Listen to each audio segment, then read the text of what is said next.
Hi, everyone. Welcome to today's research seminar. Our speaker today is Clara Schneidewind. Clara is a research group leader at the Max Planck Institute for Security and Privacy.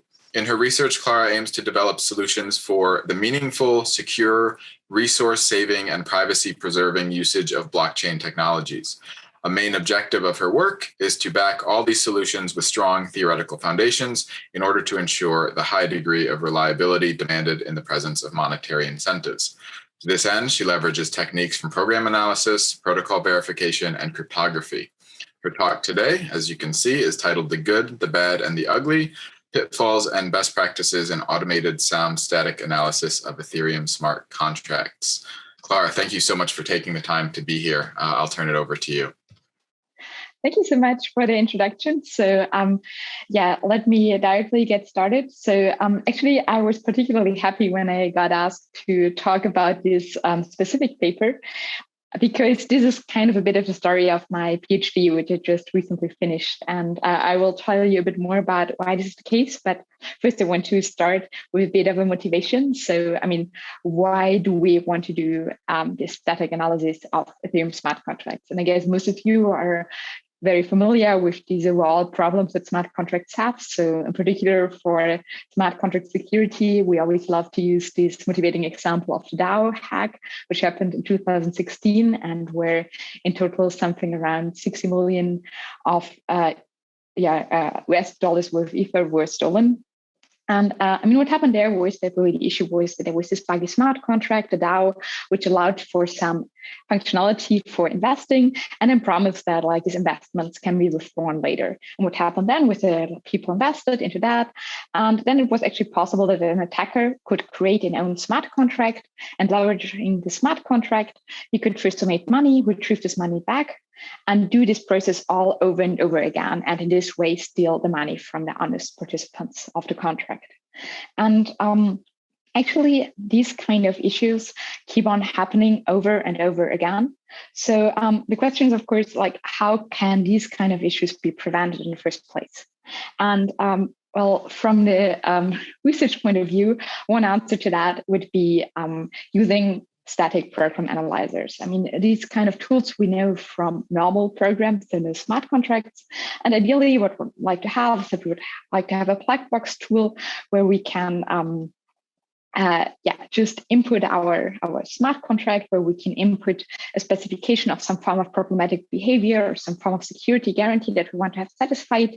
And then such a program analyzer can output three different kind of options, either indicating that a contract is safe, that is unsafe, or that is unknown whether it's safe or not. And in the case of smart contracts, we are particularly interested in solutions that give us soundness. And with soundness, we mean that actually we want to have that if our tool or our static analyzer tells us that a contract is safe, then we really want to have the guarantee that this contract can never show the specific problematic behavior that we verified the contract for. And this is in the context of smart contracts, of course, particularly important, since we want that, if we use this contract who is managing money in the end, we really want to have a guarantee for its security. So that is what I now mean when I talk about sound static program analysis. And actually, there have been some works already that were trying to go for that. So the first analyzer that was targeting Ethereum smart contracts was oriented. It was back in 2016 even. And since then, there were quite some other analyzers, in particular Securify and Zeus. And these two analyzers had also this aim of being sound. So that is the overall setup of what I want to look at today, at these kind of analysis tools. And as I told you, I like this topic so much because it has so much to do with my PhD. And for this, I want to give a bit of a context, because what I've been doing, one of the main projects of my PhD was to develop such a sound static analyzer for Ethereum myself, or for Ethereum smart contracts. And actually, I started my PhD very shortly after the DAO hack happened. So just a few months afterwards, my PhD started, and I entered a group that was working on security. And in particular, we saw that just this Oyante tool came up, which was like the first tool that tried to target smart contracts. And at the same time, the group that I was joining had a lot of expertise in doing sound analysis of Android bytecode, this Dalvik bytecode. And so we thought, okay, it should be very easy now to just transfer this technique over to Ethereum. And we have an easy paper. That is what every PhD student wants to have. And so we started working on that. And so we analyzed this the specification of Ethereum smart contracts on a level of bytecode. It was given in the yellow paper, like that it was provided by the Ethereum Foundation. And in the end, like what we did, like just totally broke down because we did a lot of mistakes that I want to talk also about in this talk. Because I was just developing some theory. A colleague of mine was trying to implement that in a tool. And in the end, we had a result that was just not sound and was not performant and was not giving us what we needed. And then really after 1.5 years, we threw away everything and fully restarted from scratch in a principled way. And even there had quite some issues, but managed in the end to come up with a tool which was satisfying the requirements that we wanted. And I mean, it was a very painful journey. It took like more than 3 years in the end. But we learned a lot of lessons from that. And that's why we in the end wrote this paper. And also, I want to talk about that. I mean, here we'll more talk about the issues of other tools. But to be honest, we were only able to spot most of these issues because we made similar mistakes ourselves. So it's not so much about like telling what others did wrong, but it's really more about explaining why doing this thing is so hard and which lessons we learned from overcoming these issues that we encountered. So to give a bit of an idea of why this problem of designing static analyzers for Ethereum is so hard, I want to very shortly talk about Ethereum and how it's structured.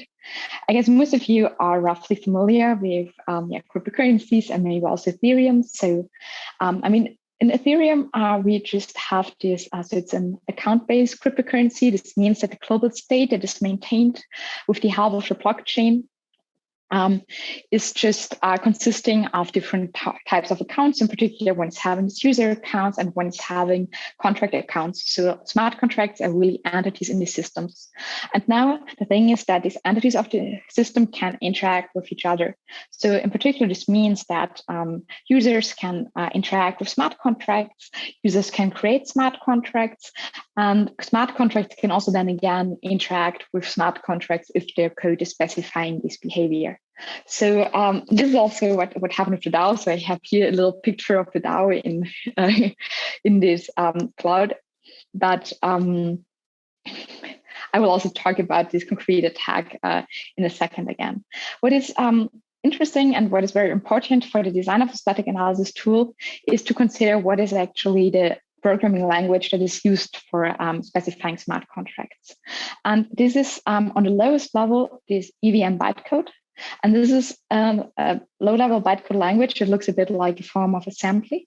And it is stack-based, and it has a lot of domain-specific constructs that allow for doing this communication with the environments. In particular, that contracts can actually transfer money over to other contracts or call them and access blockchain information.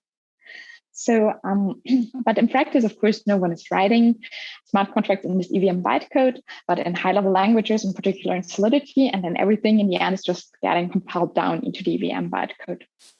So the bytecode is only part of the problem, because the next question, of course, is why is it now so particularly hard to get smart contracts right? And of course, there is this general problem of that. Okay, writing correct programs is always hard. But it turns out that in the case of Ethereum, the problem is particularly problematic for several reasons. And one of these reasons is that we're having a setting that is very familiar to many programmers, in particular because a smart contract actually is not a normal sequential program, but it's a reactive program that is interacting with a hostile environment. And then on top of that, the languages that are used for writing smart contracts, in particular the high-level languages like Solidity, they're trying to resemble existing languages that are well known. So for example, Java or JavaScript. So this means that there are no languages that are targeting this particular setting. And whenever I hear battle design languages, I don't want to bash the languages so much. I just want to say that they're not particularly made for the special kind of programming that they should support. And then another thing that is also related to this issue is that a lot of the programmers are not particularly trained in writing programs that are of this special interactive nature. And then they are not actually supported by their programming language in doing that. And the combination of all of these features is actually very explosive. So this is something that makes it easy to write smart contracts strongly. And it is also exactly what happened in the case of the DAO contract. So I have here a little very simplified example in simplified Solidity of the DAO contract to just illustrate again in detail what went wrong there, because I will also use it later in the examples for explaining why the analysis is hard. And as I said, the DAO contract here in this very simplified version is just supporting two simple functionalities. The first functionality is this invest functionality, an invest function. And what's happening there is that the user can call it in order to invest money to the DAO, which means that he sends over money and the amount that the user is sending over is then recorded in this mapping called BEL. And then there's this withdraw function, which can be called in order to get money back. This means that in this case, the person invoking the sender will be looked up in the BEL mapping. And if this person is having a positive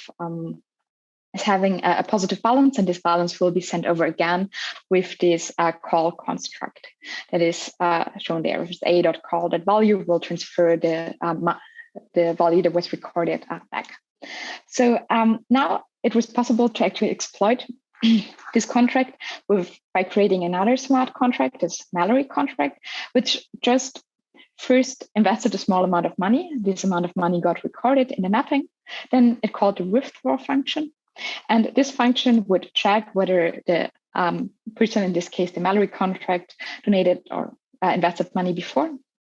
In this case, the money would be transferred back. And now there was this subtlety that was not really reflected in the language, or that was not known from normal programming, namely that actually the same functionality for transferring money could now also trigger the execution of code if the recipient of the money was a smart contract and not a normal account.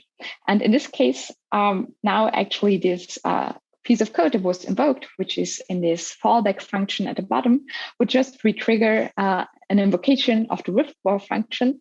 In this case, the balance mapping was not updated. So the condition still was holding that actually the person had a positive balance and the money was sent over and over again. And okay, the first question that from a theoretical point of view, one would be posing now is like, what was actually the bad behavior? What was the security property that was violated?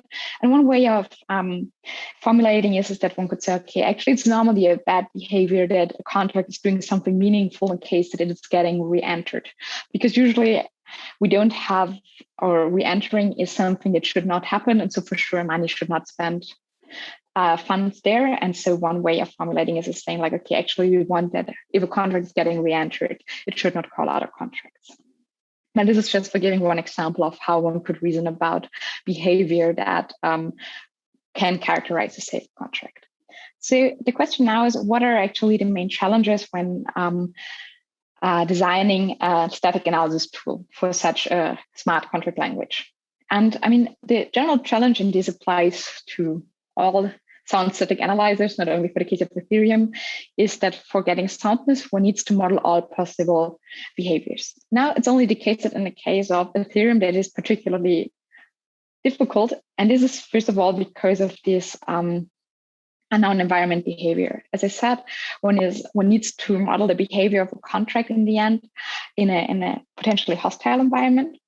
So this means one really needs to model all effects that the environment can have on the execution of a contract if one wants to be able to model all potential behaviors of such a smart contract. And then there are also other things that are now more specific to the language, like this EVM bytecode language, that makes it hard to analyze them. And that is, for example, that the memory layout of this EVM is non-standard. So one always needs to actually change the layout of values when transferring them between the stack and the memory. And another very big obstacle is that the control flow of such a program is not, of a smart contract written EVM bytecode is not always clear, because the jump destinations of these programs are specified on the stack, so they can be dependent even on some environment data, like, for example, the current block timestamp. So now, for designing and analysis, one needs to take all of these things into account. And then usually one needs to do two things. So first of all, one needs to come up with domain-specific abstractions in order to make this analysis problem in general a bit easier. And I'll also give an example later of how this works. And then often, in order to make the problem even more easy, in particular on specific instances of the problem, when that's some pre-processing step, like, for example, reconstructing the control flow graph upfront. And when doing so, one always needs to make sure then that the thing that one is doing is, first of all, correct, or that one is actually maintaining the soundness. One's really modeling all of the possible behaviors. And on the other hand side, of course, our main goal in the end is that we want to have a tool. We want to have a black box. We want to have a push button thing. So we need to make sure that our tool is really performant, that it's not timing out all the time, that it's having a runtime that is practical, and it's also not always returning an unknown result.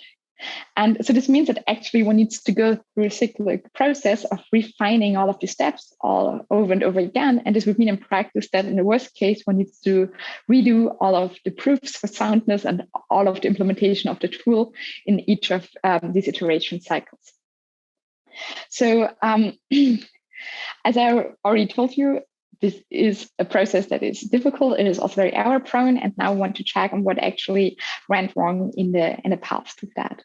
So to this end, I want to talk about analyzers that actually come with such soundness claims. And first, all of these analyzers are sharing some form of common architecture. So the general idea is that we want to have a smart contract as input, and then we will have some form of preprocessing, we will have some form of core analysis, and then we have some form of modeling our security properties. And like along these pipelines, we need to have that all of the different steps are actually, provably secure. This means that they need to have some provable relation to the original program and to the original property that we want to show. And now it turns out that actually all tools that they were trying to build such tools using this general architecture were actually having soundness problems in all of these different steps, in the preprocessing and the core analysis, and also in the abstraction of security properties. And so the tools that I've been focusing on, and as I said, it's not, I really don't want to emphasize that these tools are doing it wrong. It's really hard to get this right, and we had similar issues, but it is good for exemplifying what is hard about it. Is that, today I actually want to focus on these two tools, Securify and Sales. And so these are both works which have been published in top tier security venues. So they got a lot of attention, and they also have been proven to be very, to be very relevant in practice. And this first tool, Securify, is based on some form of data and control flow analysis on EVM bytecode, and it supports multiple security properties and in form of violation and compliance patterns. And in that, it also proves to give such soundness guarantees. And Sales is a tool that actually works on the more higher level. So it works on the level of solidity, and then proceeds by translating solidity into LLVM bitcode, and then use model checkers based on this LLVM bitcode. So this is a very well-studied domain. And in some, finally, there was also another tool, Neucheck, which works by pattern matching on the solidity contract graph. And this, since all of the problems that we found in the other tools also apply here, I don't want to talk so much about this tool. So as I said, what's interesting is that we could really find issues on all of the levels of the analysis pipeline. And so for the case of Securify, we found that actually there is some form of unsound control flow reconstruction that they do. We found some bug in their core dependency analysis.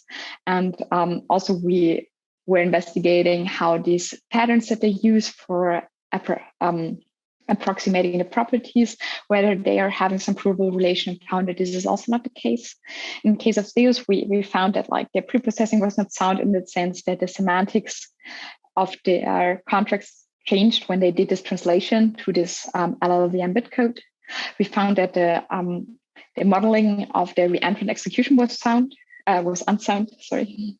And then we also found that their security properties were actually not properly treating these the properties, for example, as we need them for the case of detecting the DAO bug. And now in Track, we have similar problems due to the very syntactic treatment, which is actually not managing to capture the essence of the execution. So to explain a bit better of what I mean with the issues that we have there, I want to give one example for each step in the analysis pipeline. So I first want to talk about what can go wrong with preprocessing. And here take as an example the unsound control flow reconstruction that is done in Securify. So so as I told you, EVM bytecode is this low-level format. And as you can see here, the main issue is that also the control flow is not easily reconstructible because the jump destinations are provided on the stack. So you can see this little program here that I tried to divide into different blocks already for explaining like how one can jump between these blocks. And I gave you a short summary. So the intuition is like in the first block, okay, there are just two values pushed on a stack. And then in the second block, which is a place where you can jump to, as is indicated by the jump test opcode at the beginning, there you take two arguments as input. And in the end, actually this jump instruction will allow to jump somewhere, which depending on this label or on this value B. So if this is true, then a jump will be enabled. Otherwise, execution will just proceed. And then it will jump to a destination that is also specified on a stack, which is x plus 16, where x is a value that came in on the stack. And then in the second block, actually one will also jump, but unconditionally, and always to the top element of the stack, which in this case here is 4. So this means when one now wants to reconstruct the control flow graph, this is actually not so easy because for the second jump, we know that always the same value will be on the stack. But in the first case, actually the position where one will jump to depends on what is on the stack when starting the execution of that block. And okay, this can be either that one is coming from this first block, but it can also be that actually one is jumping there from a different point, namely from this location 15. So when we look on like how the execution would look like here, it is that first the first block is executed, we have 2 zeros on the stack. After the execution of the second block, we will actually potentially jump to location 20, but the condition for jumping is false, 0. So one will just continue with the execution of the next block. There one will have on the stack now the jump location 4, but one will also have another value which comes from actually accessing the block hash and the block number. And this is information that is statically completely unknown, because this really will only be determined when this contract is deployed on a blockchain, and depending on which block the transaction will that invokes the contract will be included then. So this is something that we cannot know statically. So this means in particular, when now we jump back to the second block again, that in the end, we will have something on the stack, which will be a jump destination, which we don't know. It's 16 plus some value. And in particular, this value could now be also the value 18. So or the question mark could be 2, so which means that one would jump to 18 and there we would have some bad behavior. So this means that such a contract could potentially expose some bad behavior. But what Securify is doing now is that they're simply modifying this contract and saying after the control flow reconstruction, this is just the contract with these 2 instructions. And this clearly is unsound because this contract cannot show any form of bad behavior. So it seems that they don't have a proper treatment of dealing with the statically unknown values and just do something random in the case that this case occurs, but still it would really result here in a problematic result. So it is one example for the unsigned preprocessing. As I told you, we also have the issue that the core analysis itself can be flawed. And for explaining this, we want to show you one subtle corner case that we actually only found ourselves when we tried to prove our own analysis sound. And while proving that, found that we didn't cover the case ourselves, and then saw that other tools also don't do so. So if you think about the DAO contract, one easy way of, standard way of fixing it could be that one is just using an idea that we know from concurrent programming, which is that you just introduce some form of mutex or lock. So this means that you just guard the execution of every function by the fact that the lock has not been taken, and you take a lock whenever you start executing the function, which means that when you re-enter the function, the lock will be taken and hence the execution will be aborted. And this would, in principle, fix the DAO, but this is not the case if we add a function which is not guarded with the same lock. So, for example, if we now have an additional switch lock functionality, then we could just mount the same attack as was done in the DAO with a very tiny modification, namely just that when we withdraw and we are getting called back, we have now that the lock is taken, so we cannot immediately re-enter for getting the money, but we would just need to have another call to the switch lock function, which would allow to switch locks so that now the re-entering is not guarded, and we could just get back the money again. So this shows that actually such a contract, even though it's using this guarding functionality, when it has some additional functionality, is not safe anymore. So in the analyzer Zeus, this is also now not considered. So the general idea of Zeus is, as said, that it proceeds by translation into this LLVM bit code format, which is well studied. And to do so, actually, they have several translation steps. They first go into an intermediate language, and then they do some property-specific program transformation where they insert some insertions so that then in the end, they arrive at some version of LLVM bitcode with assertions which they can just use for model tracking, and they use a model tracker called Seahorn. And what's actually the interesting part here is how they transform their program for checking for reentrancy. So this problem that as we have seen it in a DAO attack. Namely, they say, okay, we should be able to model this behavior by saying whenever there's a call, we just replace it with an invocation of this very same function again. And this is this withdraw prime here, which is just a copy of the original withdraw function, which is actually should model the re-entering behavior of this function. And then there they just assert that it can never happen that one can there reach this call instruction again. This is what they do with this assert false. And they say, okay, this should now actually model all re-entering executions of the withdraw function. But unfortunately, this condition would hold now. So actually, Zeus would say, based on this reasoning, that the contract that we have just seen is secure, because it's not considering that this re-entering does not need to be immediate, but that this contract, or like that the adversarial contract could first have some other interactions with the original contract. This is again an example of unsoundness, because here Zeus says that a clearly broken smart contract, a contract that's clearly vulnerable to a re-entrancy vulnerability, is secure. And okay, the final example that I want to give is the example of unsound security properties. And here I use the example of Securify, because what Securify is doing is that they are trying, or they are giving patterns that should be sufficient indicators for satisfying a certain security property. So for the case of this reentrancy, they say it should be a sufficient pattern that the call instruction may not be followed by an explicit write to the storage of a contract. So for example, through this val mapping. But now the problem is that we can use the exact same DAO contract as before, with the only modification that we say, instead of immediately accessing our balance mapping and storage, we just use a library contract which does the storage access for us. This is what I've depicted here.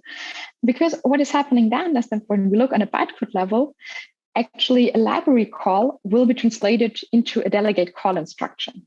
So what a delegate call instruction does is that instead that a contract can modify its own storage, it can call another contract whose code can be used to modify the storage of the calling contract.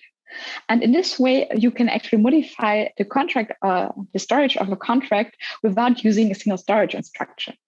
And in this way, trivially, it is the case that we have that such a contract will be labeled to be secure, even though it clearly is not, but it has the vulnerability. So now the question, of course, is how can we do it better? And well, I first want to talk about the theory part. And they have already told you that the general idea is that we really should have these provable relations that show that all of our analysis steps are secure. And what we did in our tools, for this I want to give the short roadmap here, that we said, okay, if we want to have such provable relations, we really need to have everything properly formalized. So we first went and wrote down a formal specification of the small step semantics that we got from this yellow paper, the original specification and the implementation in the Ethereum clients. Based on that, we formalized security properties. Based on the semantics, we could really make them formal. And then we abstracted the semantics into some form of abstract semantics, which is a logical representation of the program behavior, and also did something similar for characterizing what's an abstraction of the security properties.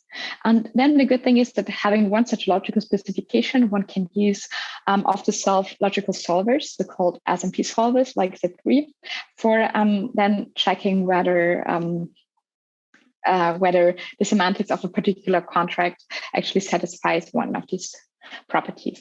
And here, okay, this is looking a bit formal because I'm using here the example that, or a simplified version of what we'll use. It's not so important. I just want to show how this in theory will look like. So we really have a way of abstracting the behavior of a contract, and this we really do in terms of maps. So we will really here model what an execution state looks like. And the execution actually is modeled by a call stack, where like the top element is modeling the state of the ongoing execution.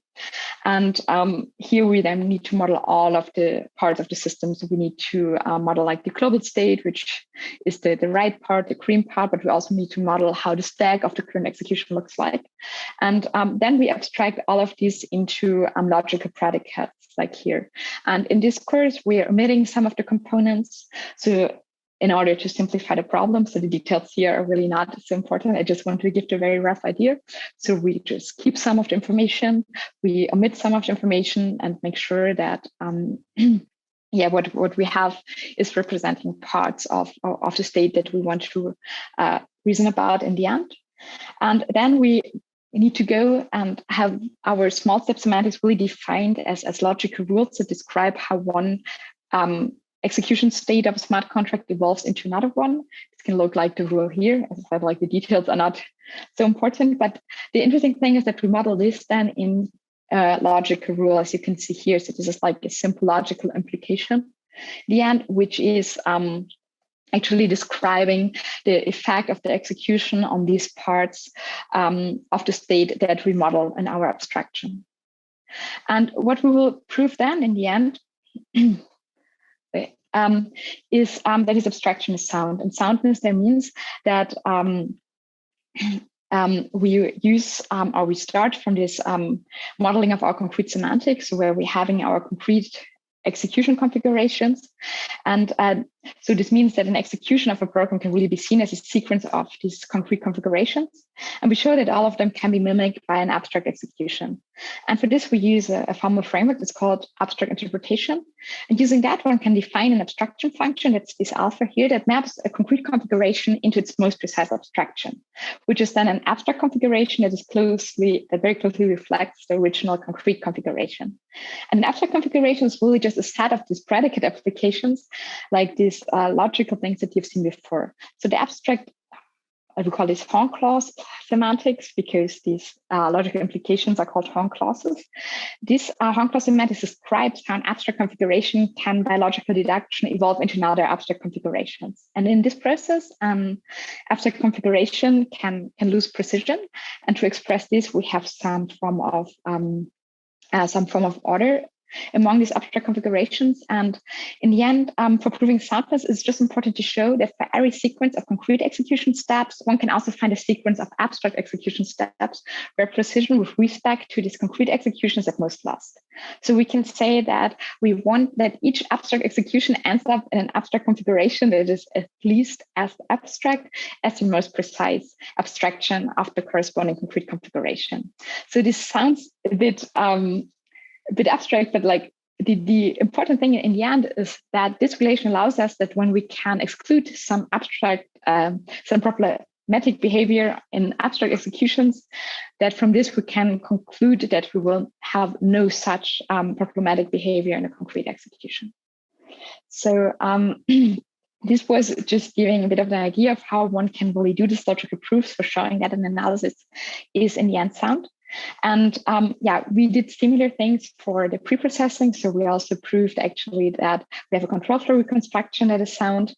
And we also showed how we can generically actually have a certain class of properties that we can express with respect to these abstract semantics that I have shown to you.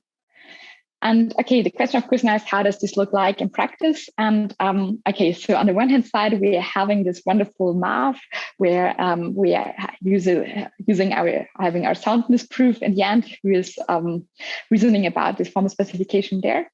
But as I told you, actually, this is an iterative process and everything is constantly changing. And as we know, it is very hard to put such a theory into practice, but it is mostly not exactly what we expect. And to overcome this issue, and because we've seen it is also a problem that a lot of other tools are facing, we came up with a known specification language. And this one we call HOST. And the idea of the specification language is that one can really write all of these nice logical formulas, these abstract semantics that I've shown you, in a form of programming language, which is very close to the mathematical specification. And then one can automatically generate out of this an input that works for the SMT solvers. So a bit simplified, one can from HOST automatically generate analysis tools.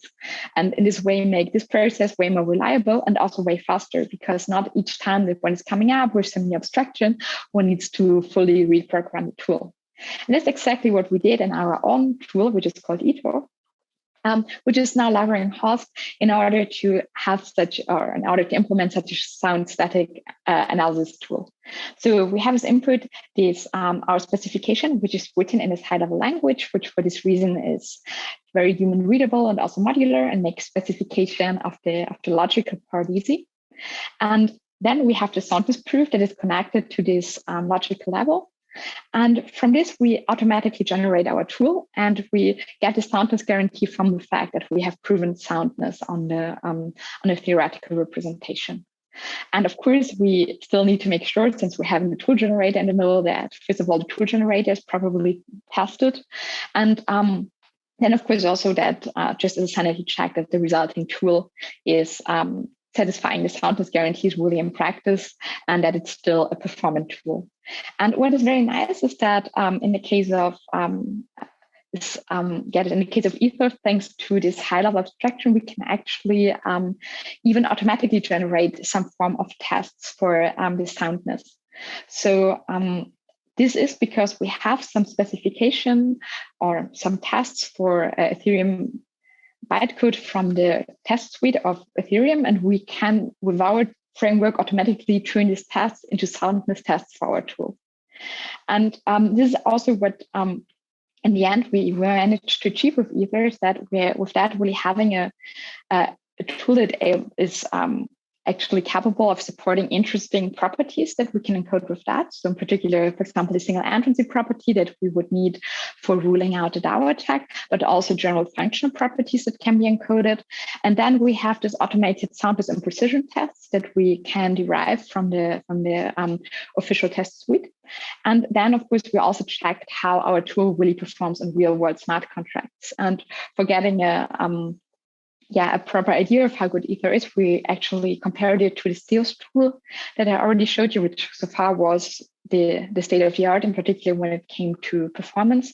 And we could show that, in practice, course, Ether is like sound. This is what we can show with this sensitivity here of 100%. And it actually sees, even though it claims to be sound as well, it's only achieving a sensitivity of 11.4%. And but it also, in terms of specificity, which is a measure for the precision of our tool, we still managed to achieve 80%. So, which is still reasonable given that we are sound. And then you can see that in its terms of this F measure, which combines sensitivity and specificity, we heavily outperform this SEOS tool, which has been so far the state of the art. So to sum up, actually for arriving at a sound static analysis tool, one really needs to consider that there are these different steps in the analysis tool chain, like preprocessing, core analysis, and security properties. And we in the end need to guarantee that all of these are proven sound. We showed that when this is done in a principled fashion, sound tools can still achieve competitive performance. And but for being able to do something like that, we need to come up with new ideas for modularizing this and for making this process more comprehensible. And for this, we came up with this new specification language that helps the modular design of analysis tools and also facilitate that we have these layers of the part where you need to prove and the implementation distinct from each other. So that was talk. I would be very happy to answer questions. Question in the chat. So if I understood correctly, I must write my contract in Ethor and it will spit out a verified smart contract.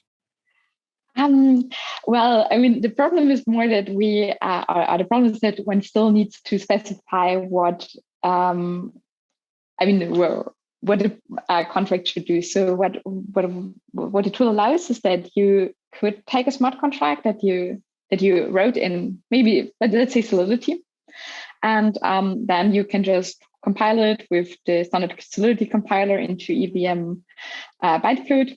It would be like a valid input to our tool, but you also need to specify what is the security property that you want to check.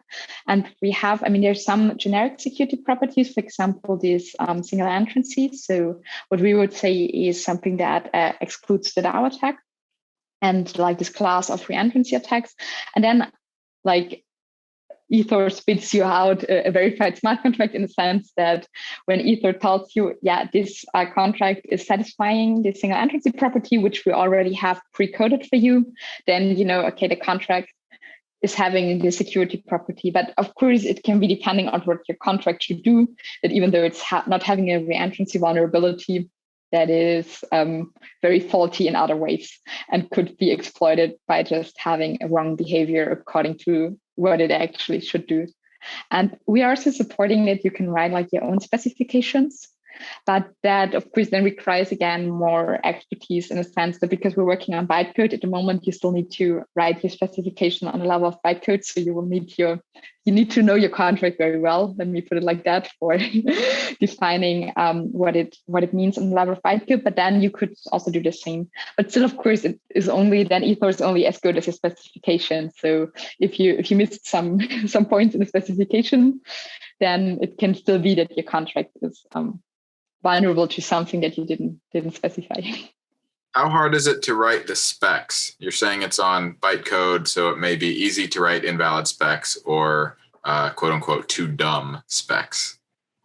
I would say in the moment it is kind of easy to do that. So I think it is what for us is very interesting follow-up work is to really think on how it's possible that you can write your specs on a higher level, and that we also kind of compile the specs then down for you. So I think that would, for really using it not for these generic properties that you can easily predefine and that works for all smart contracts, I think it would for the usability be a huge, would help a lot, because as I said, like at the moment, I think you need to know bytecode very well in order to be able to do that. But in principle, it should be possible to integrate that. So it is more like more engineering effort, I think, than research effort to arrive at this point.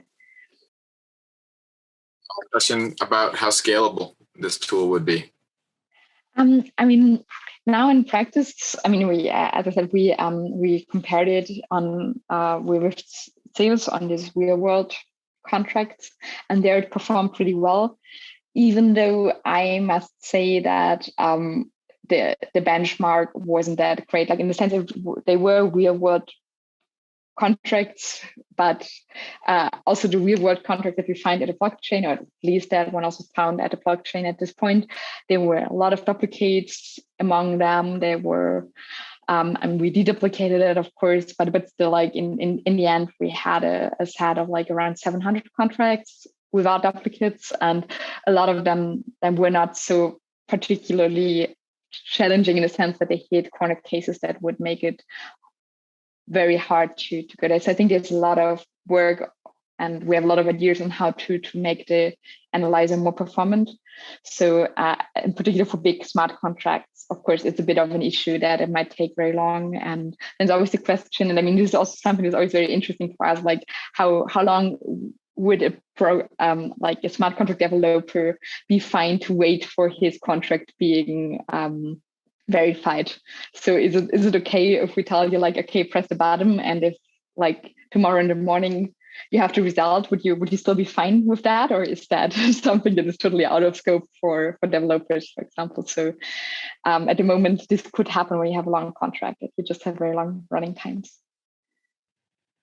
Clara, what's next for you in your research life?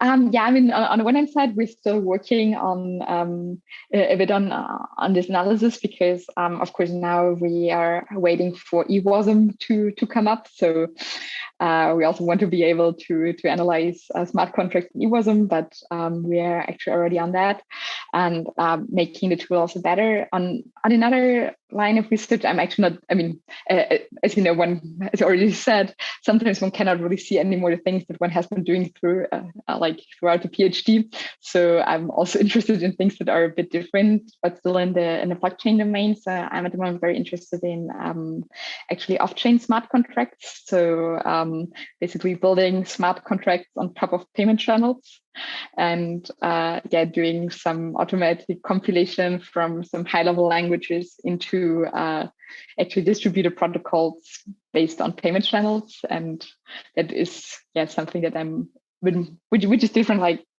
when it comes to the methods that one is using. It's a bit more into the applied crypto, but it's also a lot of fun. So. Okay, well, Clara, thank you so much. That was fantastic. And thanks for joining, everyone. It's always great to have people turn out for these talks. If you are watching on YouTube, please remember to hit the like and subscribe buttons and share this video. If you'd like to know about our talks in June, there's a link in the description where you can sign up for our mailing list. You can specify what types of emails you want to receive, including monthly talk previews, also quarterly newsletters, information about research funding opportunities. If you have a speaker or topic suggestion for a future talk, please email us at research@protocol.ai. Thanks so much for joining, everyone. We'll see you next time.